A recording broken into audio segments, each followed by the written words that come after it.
사람이 사람을 살리는 힘은 생각보다 대단한 것 같습니다. 돈도 배경도 없던 제 인생을 붙잡아 준 건 딱 2번의 따뜻한 손길이었어요. 어릴 적 저는 작은 지방 시장 한켠에서 늘 국밥 냄새를 묻히며 자랐습니다. 부모님은 일찍 세상을 떠나셨고 세상에서 제 가족은 할머니 한 분뿐이었습니다. 기댈 곳이 없다고 느껴질 때마다 할머니는 항상 국밥 한 그릇을 제 앞에 두고 이렇게 말씀하셨습니다. 배가 든든하면 못할 일이 없다. 그 말은 제 인생의 등불 같은 말이었습니다. 그래서 저도 어른이 되면 할머니처럼 따뜻한 음식으로 사람을 위로하는 일을 하고 싶었습니다. 그래서 결국에는 어릴 적부터 어깨너머로 배운 솜씨를 살려 고향에서 작은 칼국수 가게를 열었어요. 장사는 순조롭게 시작됐고 이대로만 가면 5년 안에 빚을 다 갚을 수 있겠다고 생각했습니다. 그런데 어느 날 제 가게 바로 옆에 똑같은 메뉴를 내건 식당이 생겼습니다. 혹시나 해서 가봤더니 그 가게 주인은 고등학교 시절 남들보다 체구가 작았던 저를 괴롭히던 동창이었습니다. 그는 저를 보자마자 비아냥거리듯 앞으로 잘해보자며 말했습니다. 저는 속이 뒤집혔지만 아무 말도 할 수 없었습니다. 동창은 돈과 인맥을 이용해 손님을 모으고 온갖 방법으로 저를 몰아붙였습니다. 결국 단골 손님까지 뺏기고 가게는 하루가 다르게 기울어갔습니다. 이대로라면 문을 닫아야 한다는 생각이 들었습니다. 그러던 어느 늦은 밤, 재료를 정리하던 제 가게에 한 남자가 들어왔습니다. 옷차림은 남루했고 얼굴에는 식은땀이 줄줄 흐르고 있었어요. 사장님, 정말 죄송한데 물 한 잔만 얻어먹을 수 있을까요? 노숙자였습니다. 저는 말없이 물을 내주었고 아파 보이는 사람을 이대로 그냥 보내면 안 될 것 같아서 죽 한 그릇까지 끓여줬습니다. 그는 연신 고맙다며 허겁지겁 먹고는 조심스레 자리에서 일어났습니다. 그런데 그때 그의 초라한 뒷모습이 눈에 밟혔어요.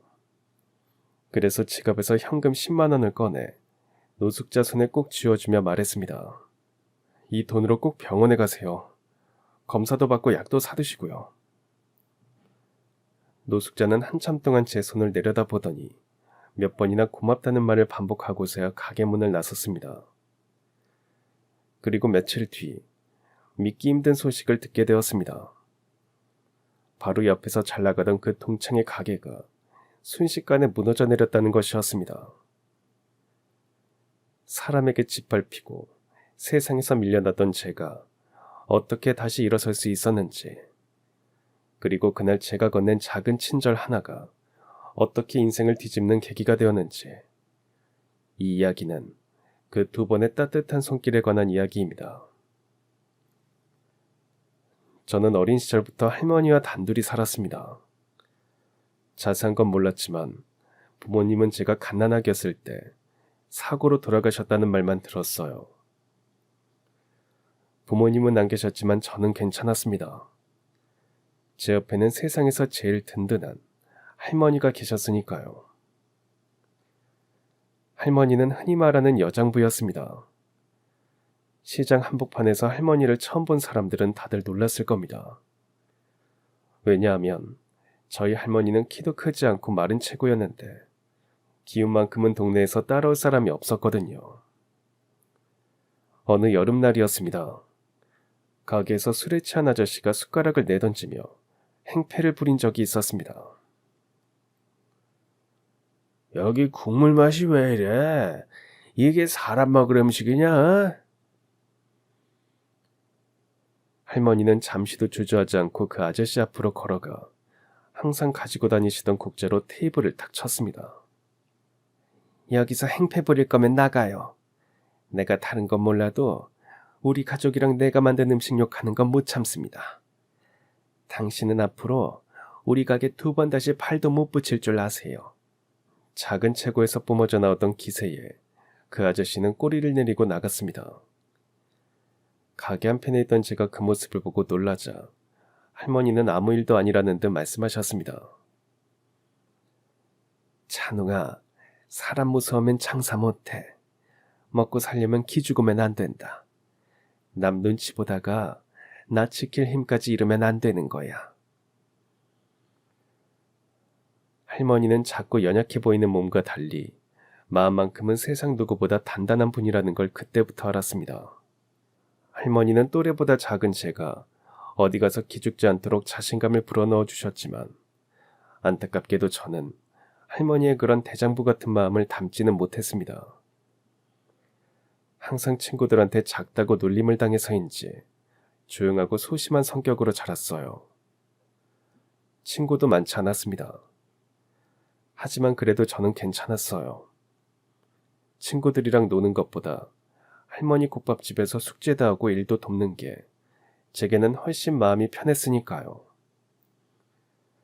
시간이 흘러 저도 어느덧 고등학생이 되었습니다. 솔직히 말하면 저는 교복 맞추러 가는 날이 그렇게 싫을 수가 없었어요. 사장님, 우리 손주 교복 크게 맞춰주세요. 나중에 지금보다 더 클 건데 그때 가서 또 맞출 순 없잖아요. 중학교 때도 할머니는 교복 맞출 때 이런 말씀을 하셨지만 저는 그렇게 많이 크지 못했어요.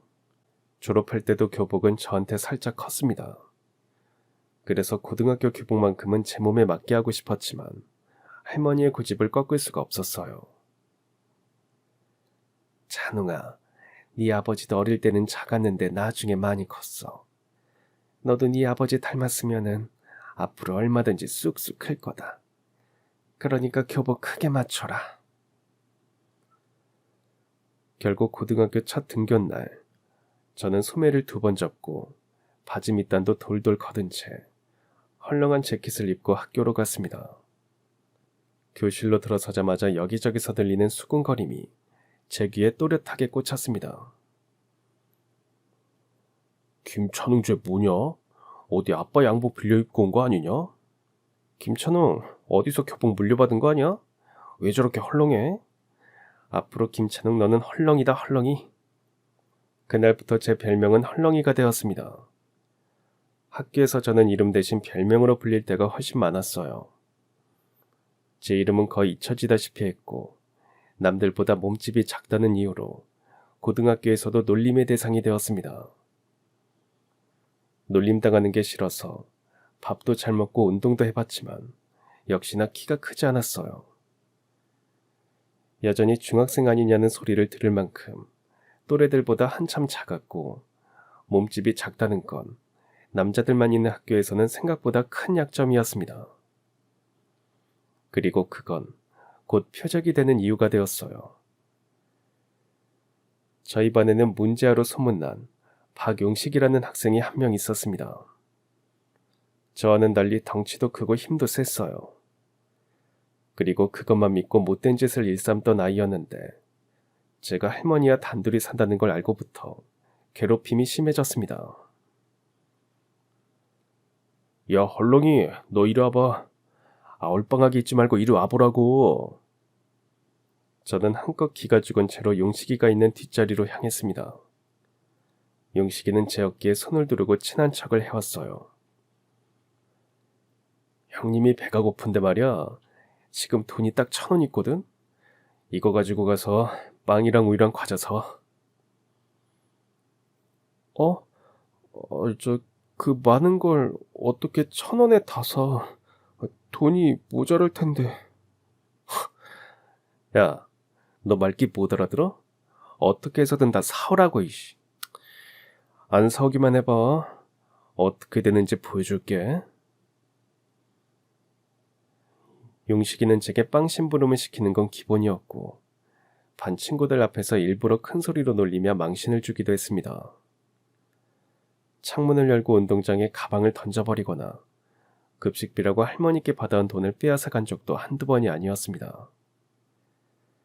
그때 유일한 편이 되어준 친구 명호가 있었습니다. 찬웅아, 너 할머니한테 말씀드려봤어?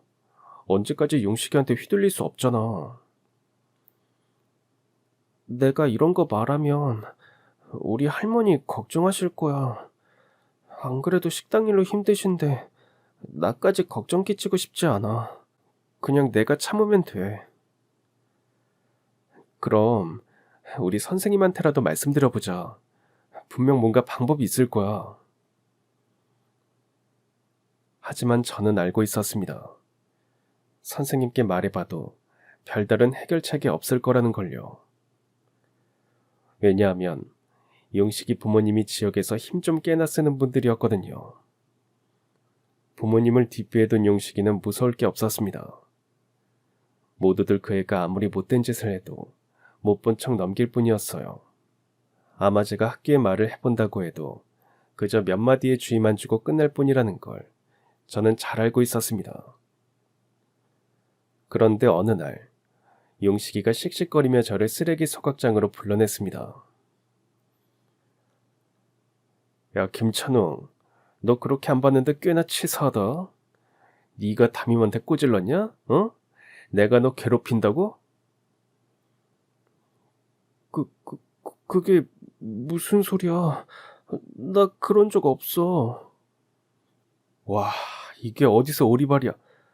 네가 담임한테 말해서 나 오늘 불려 갔다 왔잖아. 내가 너를 괴롭혀? 그래, 좋아. 김찬웅, 오늘부터 괴롭힌다는 게 어떤 건지 아주 제대로 보여줄게. 저는 일이 커지는 게 싫었고 그저 저만 견디면 된다는 생각에 하루하루 버티고 있었습니다. 알고 보니 이런 저를 위해서 친구 명호가 몰래 담임 선생님께 이 일을 말했던 거였습니다. 명호는 제게 무척이나 미안해했습니다. 천웅아, 미안해. 괜히 내가 일을 더 크게 만들었다. 나는 네가 너무 힘들어하니까. 어렸던 저는 그때 친구의 마음을 다 이해하지 못했고 괜한 일을 만든 친구가 밉기만 했습니다. 누가 너한테 도와달래? 왜 너는 시키지도 않은 짓을 해서 사람을 더 힘들게 만들어? 나만 참으면 되는 일이었다고. 너 앞으로 나 아는 척도 하지 마. 그날 이후 저는 하나밖에 없는 친구마저 잃게 됐죠. 그리고 용식의 괴롭힘은 더욱 심해졌고 심지어는 저를 때리는 날도 있었어요. 학년이 바뀌고 반이 달라져도 소용없었습니다. 벗어날 수가 없다는 것, 그게 정말 제 피를 말리더군요. 결국 제 성격은 점점 어두워졌고 학교에 가는 것도 싫었습니다. 할머니께는 학교에 간다고 해놓고 딴 길로 새는 날이 늘어갔어요.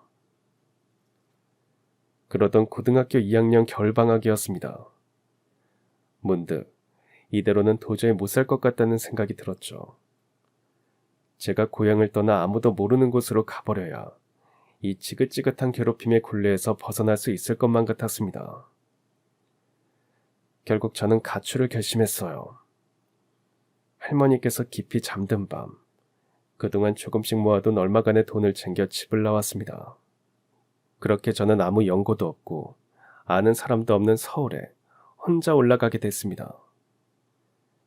일단 가지고 있는 돈으로 당분간 지낼 여인숙을 구했습니다. 아무 계획도 없이 올라온 곳이라 며칠 지나지 않아 고향에 혼자 계신 할머니가 그리워졌어요. 걱정도 됐고요. 그래서 집 주변에 있는 공중전화 부스로 들어가 할머니께 전화를 걸었습니다. 그토록 그리웠던 할머니의 목소리가 들려오자 저는 목이 메어 아무 말도 할 수가 없었어요. 목소리라도 들었으니 됐다며 전화를 끊으려고 하는 순간 할머니께서 말씀하셨습니다. 너 찬웅이 맞지? 아이고 이놈아. 할미는 네가 다시 돌아올 때까지 여기서 기다리고 있으마. 그러니까 힘들면 언제라도 돌아와. 미안하다는 생각하지 말고. 몸집도 작고 아직 성인이 되지도 않은 제가 서울에 살 수 있는 일은 별로 없었습니다. 하지만 닥치는 대로 할 수 있는 건 다 해봤어요. 편의점 아르바이트부터 물류 상하차, 건물 청소나 배달까지 돈만 벌 수 있다면 가리지 않았습니다. 다행히 할머니 가게에서 어릴 때부터 일해왔던 탓에 일머리가 좋았고 작아도 힘은 쓸 줄 알았습니다. 그렇게 돈을 모았습니다. 돈이라도 모아놔야 다시 할머니를 찾아갔을 때 아무 말도 없이 집을 나와버린 죄책감을 줄일 수 있을 것 같았습니다. 하지만 제 목표와는 달리 서울에 올라온 지 2년이 지나도록 제 사정은 나아지는 게 없었어요. 아니, 오히려 처음보다 더욱 안 좋아졌죠.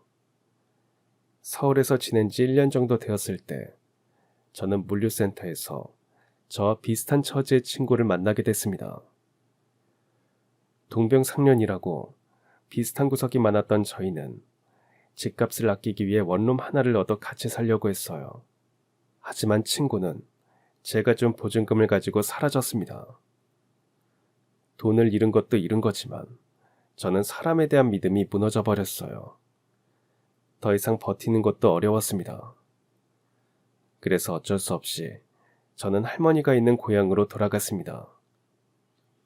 익숙한 냄새와 풍경, 고향은 달라진 게 하나도 없었어요. 버스에서 내려 곧장 할머니가 일하고 계실 국밥집으로 향했습니다. 그리고 문을 열고 들어갔어요. 할머니, 저 왔어요. 가게가 한가한 틈을 타 TV를 보며 재료를 다듬고 있던 할머니의 손이 멈췄습니다. 그리고 고개를 돌려 저를 바라보셨죠. 그 눈을 차마 똑바로 쳐다볼 수가 없어 저는 고개를 숙였습니다. 곧 의자 끄는 소리가 들려왔고 어느새 할머니가 제 앞에 서 계셨어요. 아유, 내 새끼. 배고프겠다. 가서 밥 먹자. 할머니는 언제나 그랬던 것처럼 자신이 새벽부터 만든 국밥 한 그릇부터 내어주셨습니다. 국밥을 푹푹 떠먹는 제 등을 쓰다듬어 주셨죠. 찬웅아, 배부터 채워라. 배가 든든하면 못할 일이 없고 없던 힘도 생긴다. 그 말 외에 다른 건 묻지 않으셨어요. 할머니는 남들보다 작고 왜소한 분이었지만 마음만은 세상 누구보다 강하고 단단한 분이라는 걸 다시 한번 느끼게 됐습니다. 다음 날부터 저는 다시 할머니의 가게로 나가 일을 시작했습니다. 가게 청소를 하고 손님 접대를 하면서 할머니가 재료를 어떻게 고르는지, 맛은 어떻게 내는지 하나하나 눈으로 담았어요. 그러던 어느 날이었습니다. 평소와 다를 게 하나도 없는 그런 날이었죠. 할머니는 아침부터 안색이 좋지 않았어요. 저는 걱정이 됐습니다. 할머니, 어디 편찮으신 거 맞죠? 오후 장사는 저 혼자 할 수 있으니까 들어가서 쉬시는 게 어때요? 아유, 괜찮아. 가게에 사장이 없으면 절대 안 된다. 할미는 괜찮으니까 신경 쓰지 않아도 된다. 하지만 얼마 안가 할머니께서 심하게 기침을 하시더니 결국 피를 토하며 쓰러지고 말았습니다. 너무 놀란 저는 쓰러진 할머니를 그대로 등에 업고 병원을 향해 달렸습니다. 병원에 도착해 바로 검사를 받았고 할머니도 곧 정신을 차리셨습니다. 의사의 말로는 할머니의 폐에 문제가 생긴 것 같다고 했어요. 환자분이 가스불 앞에서 오래 시간을 보내시는 것도 폐가 안 좋아진데 한몫했을 수 있습니다. 지금은 처방해드린 약 잘 드시고 병원에 주기적으로 내원하시면서 치료받으셔야 해요. 저는 그날 이후로 할머니 곁에서 한시도 떨어지지 않고 밥과 약을 챙기며 할머니를 돌봤습니다. 하지만 나이가 있고 고생을 하신 탓인지 한번 나빠진 몸은 좋아질 기미가 안 보였죠. 결국 할머니는 더 이상 일을 할 수 없는 지경까지 됐습니다. 오늘부터는 저 혼자 가게 나갈 테니 할머니는 쉬세요. 아이고, 그래도 내가 사장인데 나가봐야지. 가게에는 사장이 있어야 손님도 안 끊기고 잘 굴러가는 거야. 할머니, 의사 선생님 말씀 들으셨잖아요. 지금은 이럴 때가 아니라 푹 쉬셔야 할 때예요. 저는 조금이라도 할머니가 나아질 수 있다면 어떤 일이든 할 수 있었지만 제 바람과는 달리 할머니는 점점 숨이 차고 기침과 가래가 많아지더니 결국 병원에 입원까지 하시게 됐어요. 심지어 산소 호흡기가 필요할 정도로 숨을 쉬는 게 어려워지고야 말았습니다. 그리고 한 달 뒤 할머니는 병원 침대에서 산소 호흡기를 끼고 어떤 말도 못하고 그저 제 눈만 바라보시다가 그대로 돌아가시고 말았습니다. 그때 저는 이 모든 게 제가 가출한 탓이라는 생각이 들었어요. 내가 할머니 속만 썩이지 않았다면, 그렇게 집만 나가지 않았어도 할머니 아픈 걸 일찍 알아챌 수 있었을 거야. 할머니가 이렇게 돌아가신 건 전부 내 탓이야. 그런 생각으로 할머니가 돌아가신 뒤에 며칠을 술만 마셨습니다. 평소 할머니와 친하게 지내셨던 시장 상인 어르신들이 집으로 찾아온 적도 있었어요. 찬웅아, 네가 이러면 강 사장님이 얼마나 속상하시겠어. 제발 정신 좀 차려라. 아주머니, 우리 할머니 다 저 때문에 이렇게 일찍 가신 거예요. 그런 말 마라. 할머니가 너를 얼마나 아꼈는데. 사람들한테도 다 네 자랑뿐이었어. 성실하고 착하다고 말이다. 그리고 언젠가는 찬웅이 네가 크게 성공할 거라고 하셨어. 너희 할머니가 예전부터 사람 보는 눈 하나는 정확했잖니. 근데 네가 계속 이렇게 술만 마시면 어떡하니? 응? 그 말을 듣고 저는 뭔가를 깨닫게 됐습니다. 할머니가 저를 그렇게 봤다면 저도 그 기대에 부응해야 한다고 말입니다. 그래, 할머니가 평생 지켜온 그 맛을 내가 이어가야지.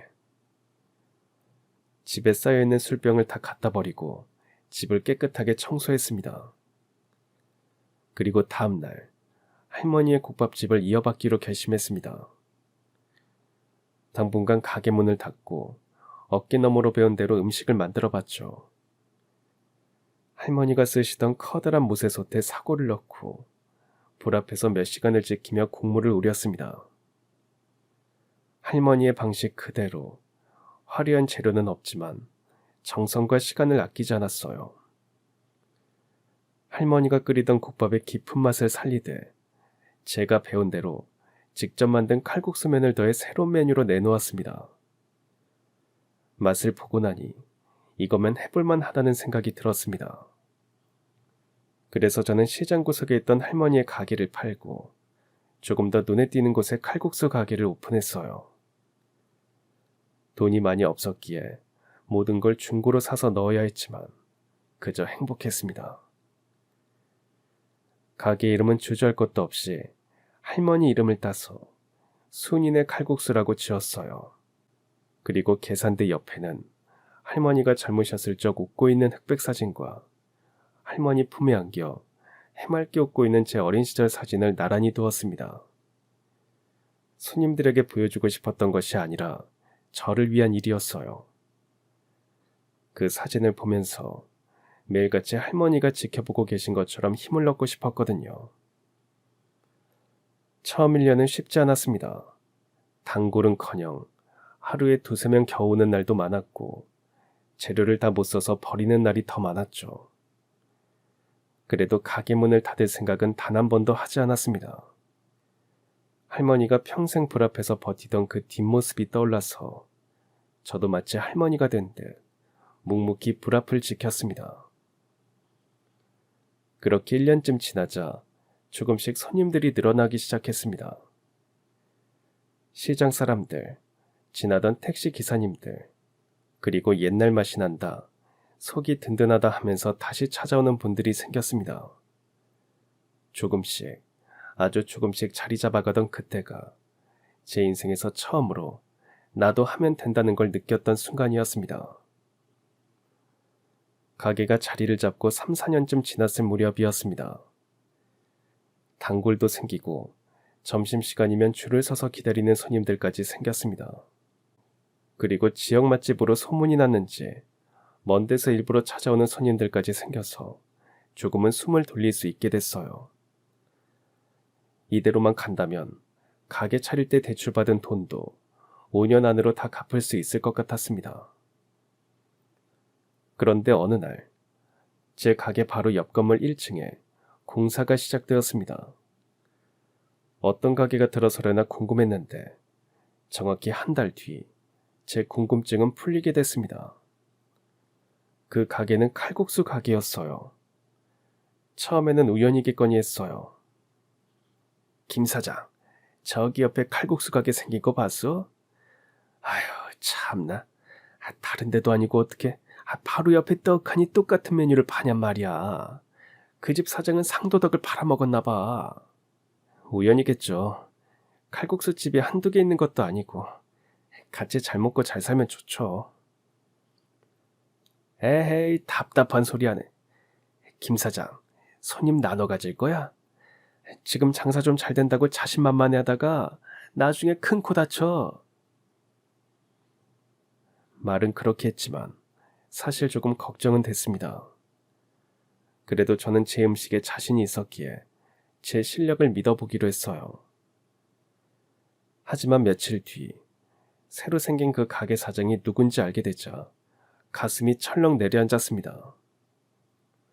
그 사람은 바로 고등학교 시절 저를 가장 괴롭혔던 그 동창 용식이었습니다. 그리고 자세히 보니 용식이의 가게는 제가 파는 메뉴와도 비슷했고 컨셉도 비슷했습니다. 할머니가 만들어주신 원조 칼국수. 다른 것도 아니고 그것까지 베껴가는 건 참을 수가 없어서 한 걸음에 동창이 있는 가게로 달려갔어요. 이게 누구야? 헐렁이 김찬우 아냐? 이야, 아니 너는 어떻게 된 게 아직도 이렇게 작냐? 남들 다 클 때 대체 뭐 한 거야? 용식이는 제 머리를 쓰다듬으며 놀리듯 말했습니다. 저는 그 손을 탁 쳐냈죠. 용식아, 너 이러는 거 아니다. 어떻게 우리 가게랑 인테리어부터 컨셉까지 다 똑같이 할 수 있어? 내가 100번 양보해서 다 참으려고 했는데 뭐? 할머니가 만들어주신 칼국수? 이건 아니지 않냐? 이것도 표절이야. 넌 상도덕이라는 것도 몰라? 그러자 그는 비웃듯 저를 훑어보며 말했습니다. 야 임마, 세상이 만만한 줄 아냐? 시장은 경쟁이지. 네가 뭐 대단한 거라도 돼. 그리고 네 음식이 맛있으면 내가 아무리 따라한다고 해도 다들 네 가게 가겠지. 듣자니 여기서 장사한 지 몇 년 됐다던데 그렇게 자신이 없어? 마치 예전 학교 운동장에서 저를 몰아붙이던 그 표정 그대로였습니다. 알고 보니 그는 서울에서 식당을 몇 번 운영하다가 다 말아먹고 고향으로 내려왔던 겁니다. 그러다 지역 맛집으로 소문나고 있는 제 가게를 알게 됐고 바로 옆에 차려서 이겨먹어보자는 심보로 가게를 연 것이었습니다. 새로운 메뉴로 하는 것보다 그렇게 하는 게 훨씬 안정적이었을 테고 다른 지역에서 온 손님들은 어떤 가게가 원조인지 모를 테니 별 상관없다는 꼼수였던 거죠. 용식이는 가게 문을 열고 난 뒤 돈과 인맥을 총동원했습니다. 군청과 시청 쪽 사람들과 골프 모임 친구들을 데려오고 SNS 홍보도 업체를 써서 대대적으로 했습니다. 처음엔 그럴 수 있다 생각했지만 문제는 그 다음이었습니다. 어느 날부터인가 손님이 눈에 띄게 줄어들었거든요. 그리고 저는 이상한 이야기를 듣게 됐습니다. 어느 날 2명의 남녀 커플이 제 가게로 들어왔어요. 저는 반갑게 맞이했습니다. 어서 오세요. 이쪽으로 앉으시면 됩니다. 이 가게 아닌 것 같아. 옆에 있는 가게 갔어야 했는데 잘못 들어왔다. 그래? 근데 어차피 둘 다 칼국수 가게인데 그냥 여기서 먹자. 아까 보니까 옆에는 사람 많아서 줄 서야겠더라. 아니야, 그냥 가자. 내가 얼마 전에 인터넷에서 봤는데 여기서 음식 먹고 배탈 난 사람이 한둘이 아니래. 얼른 나가자. 그 말을 듣고 저는 가만히 있을 수가 없었습니다. 다른 것도 아니고 저는 절대 음식 가지고 양심을 판 적은 없었기 때문입니다. 그래서 그 남자 손님을 붙잡고 물어봤습니다. 손님 죄송하지만 아까 한 말씀이 무슨 얘기입니까? 저희 가게에서 음식 먹은 손님이 탈이 났다뇨? 그게 여기서 칼국수랑 만두 먹고 배탈 났는데 사장이 나몰라라 했다고 올라왔거든요. 인터넷에 쫙 퍼졌던데 모르셨어요? 아무튼 사장님, 그래서 저희도 찜찜해서 못 있겠어요. 죄송합니다.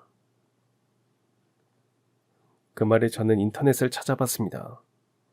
그랬더니 제 가게에서 음식을 먹고 배탈이 났다는 이야기가 시내 카페, 부녀회, SNS 커뮤니티에 떠돌고 있더라고요.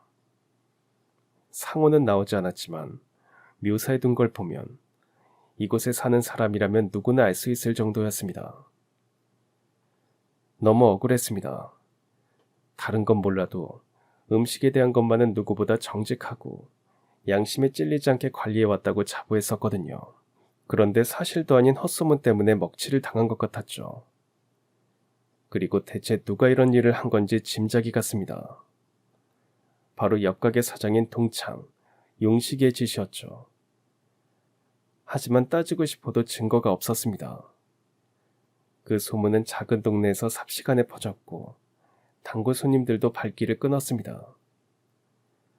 하루하루 냉장고에 남은 재료를 그냥 버려야 하는 날이 많아졌고 가게 안은 점점 적막해졌습니다. 밤늦게 텅 빈 가게 안에서 불을 끄려다 식탁에 놓인 할머니 사진을 볼 때마다 가슴이 서늘했습니다. 그 이후로는 하루하루가 버티는 날의 연속이었습니다. 아침마다 문을 열고 국물을 끓이지만 예전처럼 고소한 냄새에 이끌려 들어오는 손님은 없었습니다. 저녁 장사를 끝내고 셔터를 내릴 때면 가게 안에는 싸늘하게 식은 국물 냄새만 남아있을 뿐이었어요. 반면 동창의 가게는 밤늦게도 환하게 불이 켜져 있었죠. 차들이 줄지어 서 있고 손님들로 북적이는 그 가게에서는 웃음소리와 술잔 부딪히는 소리가 바람에 섞여 흘러왔습니다. 그리고 그 소리는 마치 한때 학교 운동장에서 저를 조롱하며 웃던 그 소리와 똑같았습니다. 그렇게 불 꺼진 가게 안에서 멍하니 주저앉아 있다가 무릎을 꿇고 엎드려 눈물 흘리는 날이 늘어갔습니다. 그날은 유난히 더 지친 하루였습니다. 냉장고 속에 있던 재료들도 이미 며칠째 그대로라 오늘이 지나면 다 버려야 할 판이었습니다. 조용한 가게 안에서 묵직한 한숨만 새어나오고 있었습니다. 시계를 보니 밤 10시가 훌쩍 넘은 시간이었어요. 마지막으로 바닥을 닦고 싱크대를 정리하려는데 가게 문이 열리는 소리가 났습니다. 가게 안으로 들어온 사람은 낡은 외투에 헝클어진 머리, 발목이 닳아 해진 운동화를 신은 한 노숙자였습니다. 그는 문 안으로 고개를 내밀고 조심스럽게 말했습니다.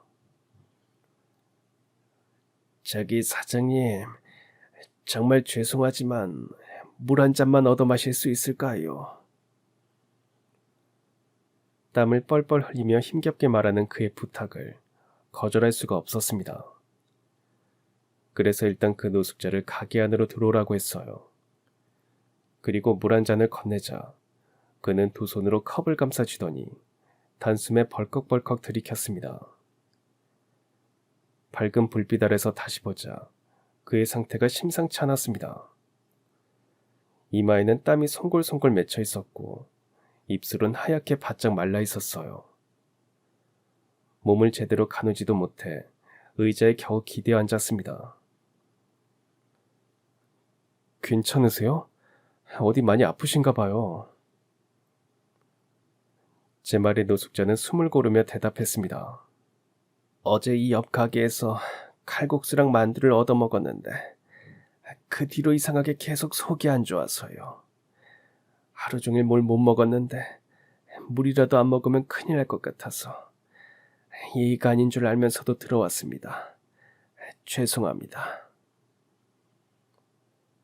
말끝을 흐리던 노숙자의 손이 덜덜 떨렸습니다. 그는 불안한지 왼손으로 오른손 손등 위에 가로로 길게 난 상처를 문지르고 있었어요.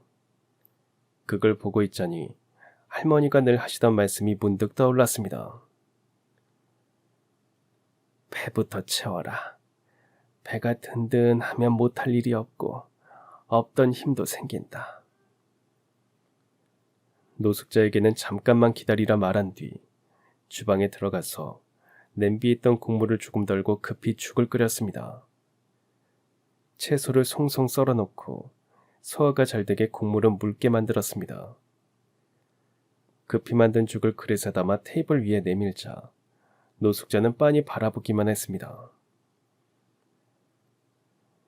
속이 안 좋다고 아무것도 안 드시면 더 힘들어요. 소화 잘 되게 만들었으니까 이거라도 좀 드셔보세요. 그래야 힘도 나죠. 그는 잠시 머뭇거리더니 한 숟가락씩 천천히 먹기 시작했습니다. 한 숟갈 두 숟갈 뜨더니 이내 속도를 올려 그릇을 싹 비워냈고 그러자 얼굴에 생기가 조금 돌아오는 것 같았어요. 저는 노숙자에게 약을 내밀었습니다. 그리고 이건 배탈약이에요. 일단 이거라도 드셔보세요. 아이고, 사장님 정말 감사합니다. 그냥 물만 얻어먹어도 고마웠는데 이런 친절까지 베풀어 주시고 진짜 감사합니다. 밥과 약을 다 먹고 나서 돌아가려던 노숙자를 붙잡았습니다. 왠지 그냥 보내면 안 될 것 같았습니다. 지갑을 열어보니 남아있는 돈이 10만 원 남짓이더라고요. 하루하루가 빠듯했지만 그래도 저보다는 그 노숙자에게 이 돈이 더 필요할 것 같았습니다. 저기요. 이거 받아주세요. 네? 아이고, 사장님 아닙니다. 돈까지 받을 수는 없어요. 저도 염치라는 게 있죠. 그것도 이렇게 큰 돈을 어떻게 받습니까? 그쪽 상태가 많이 안 좋아 보여서 그래요. 이 돈으로 꼭 병원에 가셔서 검사도 받고 약도 사서 드세요. 억지로 손에 돈을 쥐어주자 노숙자는 한동안 꼼짝없이 서 있더니 천천히 시선을 내리며 그 돈을 한참 바라봤습니다. 그리고는 눈가가 붉어진 채로 낮고 굵은 목소리로 말했습니다. 은혜는 꼭 갚겠습니다. 그 한마디를 남기고 노숙자는 허리 깊숙이 숙여 인사한 뒤 조용히 문을 나섰습니다. 덜컥 닫히는 문소리에 텅 빈 가게 안이 다시 고요해졌습니다. 하지만 이상하게도 그날 밤은 매일 느끼던 좌절감과 쓸쓸함 대신 따뜻함이 마음속에 오래 남았습니다. 며칠 뒤 가게 상황은 여전했어요. 손님 하나 없는 가게에 앉아 계산기를 두드리던 저는 손가락을 멈췄습니다. 하루하루 줄어드는 매출을 보니 정말 이쯤에서 접어야 하는 건가 싶더군요. 그때 가게 한쪽 벽에 걸어둔 작은 TV에서 뉴스 앵커의 목소리가 흘러나왔습니다. 최근 발생한 단체 식중독 사건의 원인이 한 신문사 기자의 취재로 드디어 밝혀졌는데요. 이 사건, 김현우 기자가 전하겠습니다. 순간 화면 속에 흐릿하게 모자이크 처리된 식당 외관이 비쳤는데 그 건물이 너무 익숙했습니다. 제가 매일 바라보던 바로 옆집 식당이었습니다. 뉴스는 이어졌어요. 사건은 몇 주 전부터 시작됐습니다. 지역 주민 수십 명이 설사와 고열 증세를 보여 병원을 찾았고 심지어 노숙인 보호소에 있던 사람들까지 같은 증상으로 쓰러졌다는 겁니다. 이걸 우연히 알게 된 지역신문의 기자가 이상함을 느끼고 병원에 머무르며 피해자들을 만나 조사를 시작했습니다. 그리고 그들이 공통적으로 들렀던 곳을 확인했는데 그게 바로 동창 용식이의 식당이었습니다. 화면은 식당 안을 비추더니 기자의 설명이 이어졌습니다. 조사 결과 이 식당에서는 유통기한이 지난 재료를 유통업체와 짜고 조작해 사용해왔고 심지어 위생관리도 엉망이었습니다. 단순한 실수가 아닌 고의적인 조작 정황까지 확인돼 현재 경찰이 수사에 착수한 상태입니다. 카메라는 주방 안으로 들어가 더러운 바닥과 쓰레기 더미 속에 방치된 재료들을 보여줬습니다. 방송 화면을 보는데 손이 저절로 꽉 움켜쥐어졌습니다. 그리고 피해자 인터뷰가 이어졌습니다. 몇 사람이 지나간 뒤 화면 속에는 낯익은 손이 비춰졌습니다. 손등에 가로로 길게 난 흉터가 있는 그 손의 주인은 며칠 전 제 가게에 와서 죽 한 그릇을 먹고 간 그 노숙자였습니다. 며칠 전에 저 집에서 밥 한 숟가락 얻어먹고 그날 밤부터 계속 아팠어요. 다음날 거리를 떠돌다가 하도 토한 탓인지 목이 너무 말라서 그 가게 옆에 있는 다른 칼국수 집에 들어갔는데요. 주인 사장님이 죽을 끓여주고 약도 주시고 돈까지 쥐어주셨습니다. 그 덕분에 이렇게 병원까지 올 수 있었어요. 그 노숙자의 말은 그대로 방송을 탔습니다. 작은 도시답게 소문은 순식간에 번져나갔습니다. 지역 카페에는 옆 가게 사장은 착한데 그 옆집은 장사만 하려고 사람 잡았다라는 글이 올라오기 시작했고 병원 신세까지 지진 않았지만 이상함을 느꼈던 피해자들이 너도 나도 글을 올렸죠. 뿐만 아니었습니다. 용식의 가게에서 음식을 먹고 탈이 난 식중독 환자들이 몰려가 항의했고 가게 앞에는 연일 경찰차와 취재진이 서성였습니다. 보상 문제로 용식이는 사람들에게 둘러싸여 끌려다니듯 합의금을 건네야 했습니다. 하지만 거기서 끝이 아니었어요. 누군가 용식이의 과거 이야기를 꺼내들었어요. 예전에 학교에서 애들 괴롭히고 돈 뺐던 인간이라는 글이 퍼졌죠. 심지어 이름과 얼굴까지 순식간에 온라인에 공개돼 버렸습니다.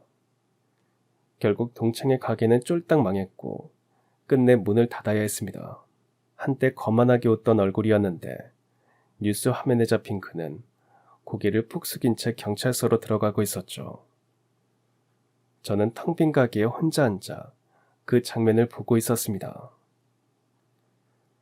어느새 가슴 한쪽에서 묵직하게 얹어있던 돌덩이가 조금은 내려앉는 것 같았습니다. 그날 이후 손님들의 발길이 끊겼던 저희 가게는 조금씩 다시 살아나기 시작했습니다. 노숙자 인터뷰를 본 사람들이 하나둘 식사를 하러 찾아왔고 저는 벼랑 끝에 있다가 살아난 기분이었습니다. 이렇게 조금씩 예전으로 돌아가면 된다는 희망이 생겼죠. 그리고 며칠 뒤 점심 장사를 막 마치고 테이블을 닫고 있는데 가게 문이 열렸습니다. 양복을 단정하게 차려입은 60대쯤 되어 보이는 노신사가 서 있었습니다. 혹시 이 가게 사장님 되십니까? 제가 고개를 끄덕이자 그는 명함 한 장을 내밀었습니다. 거기엔 한 식자재 유통업체의 대표 이정호라고 적혀 있었어요. 요식업을 하는 사람이라면 한 번쯤 들어본 적이 있는 큰 회사였죠. 이렇게 큰 회사의 대표님이 저희 가게에 무슨 일로... 아이고, 갑작스레 찾아와 죄송합니다. 그런데 꼭 인사를 드리고 싶어서요. 저는 의아한 표정으로 그를 보았습니다. 그는 자리에 앉지도 않은 채 말을 이었습니다. 며칠 전 뉴스에서 봤습니다. 노숙인분 도와주셨던 이야기요. 사실 그분 때문에 제가 여기까지 오게 됐습니다. 그리고 대표님은 지금의 모습만 봐서는 상상하기도 어려운 옛날 이야기를 꺼냈습니다. 대표님이 지금은 수도권에 본사를 둔 식자재 유통업체를 이끄는 사람이지만 30년 전에는 서울역 근처를 떠돌던 노숙자였습니다. 젊었을 때 무턱대고 사업을 벌였다가 크게 망했고 빚에 쫓겨 거리를 떠도는 신세가 되고 말았던 거죠. 매일같이 얼어붙은 아스팔트 위에서 잠들다 깨기를 반복하던 그에게 세상은 싸늘하고 잔인했습니다. 그러던 어느 날 서울의 어느 시장 골목, 허름한 국밥집 아주머니가 밖에 쓰러져 있던 그를 발견하고 손에 담요를 쥐어주며 말했습니다. 저기 괜찮으면 이리 들어와서 국밥 한 그릇 먹어요. 아휴, 몸이 너무 차네. 이러다 큰일 나요. 너무 춥고 배가 고팠던 대표님은 그 말을 뿌리칠 수 없어서 아주머니를 따라 식당 안으로 들어갔습니다. 아주머니는 곧 따뜻한 국밥 한 그릇을 내어주셨습니다. 일단 이걸로 배부터 채워요. 배가 든든하면 못할 일도 없고 없던 힘도 난다니까. 아주머니의 말 한마디와 그 국밥 한 그릇이 그를 삶으로 다시 잡아당겼습니다. 대표님은 그날 이후 이대로 무너질 수는 없다는 생각에 작은 일부터 시작했고 그렇게 다시 일어섰습니다. 일용직 막노동부터 시작해 창고, 시장을 돌며 몸을 쓰다 보니 식자재를 보는 눈이 생겼고 조금씩 사람을 알게 되고 거래를 이어가다 보니 결국 작은 유통일을 시작하게 됐고 마침내 큰 회사까지 만들 수 있었습니다. 지금은 아들에게 회사를 물려주고 일선에서는 은퇴했습니다. 그리고 지금은 제가 어렸을 때를 생각하면서 노숙자들에게 무료 배식 봉사를 하고 있어요. 우와, 정말 좋은 일 하고 계시네요. 근데 저를 어쩐 일로 찾아오셨는지. 그게 얼마 전에 우연히 이곳에서 봉사를 하고 돌아가는 길에 뉴스에서 단체 식중독 사건을 보게 됐습니다. 그때 한 노숙자가 인터뷰한 것도 봤죠.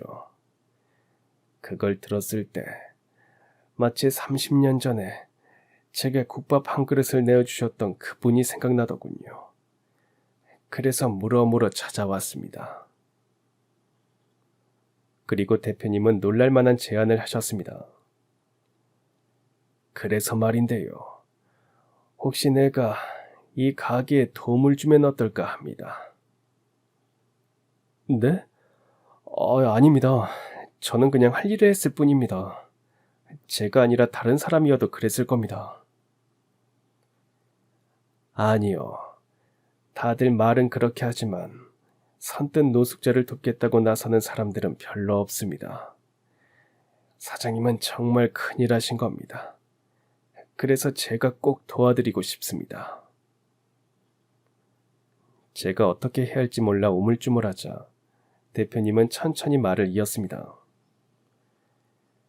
사실 이곳에 오기 전 이미 사람을 시켜서 다 알아봤습니다.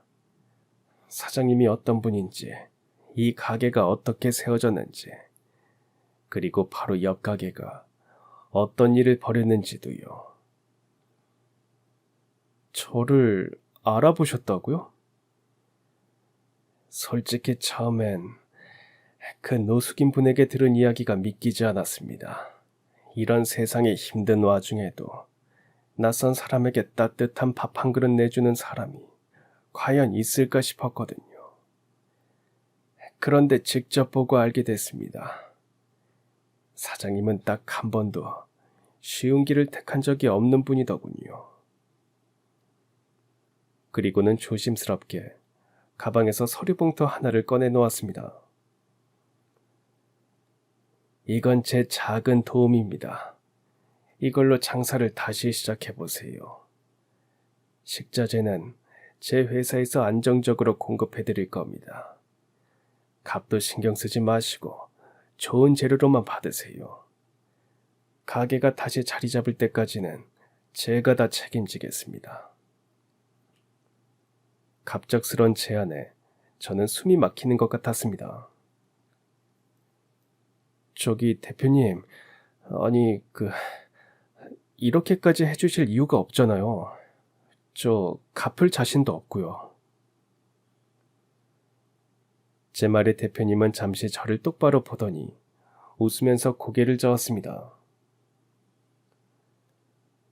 저도 옛날에 국밥 한 그릇으로 살았던 사람입니다.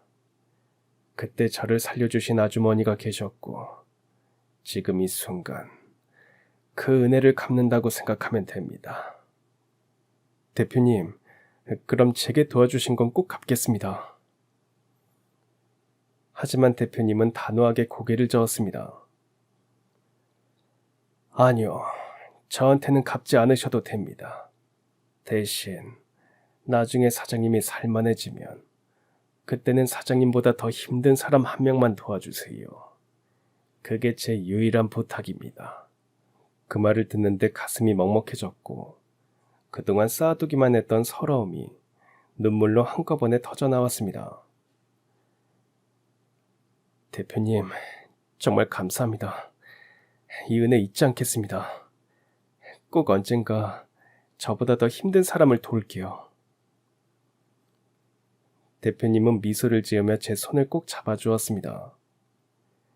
아, 그리고 동창은 어떻게 됐냐고요? 용식이는 가게가 쫄딱 망한 뒤 이 동네에서 자취를 감췄습니다. 한때 제 삶을 송두리째 흔들어놨던 존재였지만 더 이상 제 마음속에 머리카락 한 올도 남아있지 않는 사람이 됐죠. 대표님과의 만남 이후 제 인생은 조금씩 달라지기 시작했습니다. 가장 먼저 바뀐 건 식재료였습니다. 대표님이 연결해준 업체에서 신선한 고기와 채소, 밀가루까지 공급받게 되자 국물 맛이 예전보다 훨씬 깊어졌습니다. 할머니가 늘 강조하시던 좋은 재료만 쓰라는 말이 떠올라 이제는 아끼지 않고 좋은 재료를 팍팍 쓰고 있습니다. 둘째로 가게 얼굴을 바꾸었습니다. 낡은 간판을 새로 달고 오래된 의자와 테이블을 정리했어요. 돈이 넉넉하진 않았지만 대표님이 빌려준 보증금 덕분에 페인트 칠부터 주방 설비까지 하나하나 손봤습니다.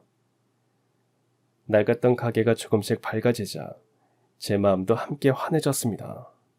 무엇보다 달라진 건 제 마음가짐이었습니다. 예전엔 손님이 줄어드는 게 두려워 하루하루 버티듯 음식을 만들었지만 지금은 다시 시작할 기회를 얻었다는 생각에 할머니가 곁에 계신 듯 한 그릇 한 그릇 정성을 담았습니다. 그리고 대표님이 말씀하신 대로 제가 받은 친절을 다른 사람에게도 베풀기 시작했습니다. 일주일에 한 번씩 동네 어르신들에게 무료로 칼국수를 대접하고 있는데요. 처음엔 몇 분만 오시더니 점점 그분들의 입소문으로 더 많은 분들이 찾아오기 시작했습니다. 제 음식을 드신 분들이 음식을 진심으로 한다. 여기 음식 한번 맛보면 다른 데서 못 먹는다고 해주시는 게 저에게는 무엇보다 큰 힘이 되었죠. 그리고 또 예상치 못한 일이 벌어졌습니다. 동창의 가게가 망하고 난 뒤 SNS에 제가 노숙인에게 밥 한 그릇을 내줬던 일이 퍼지게 된 겁니다.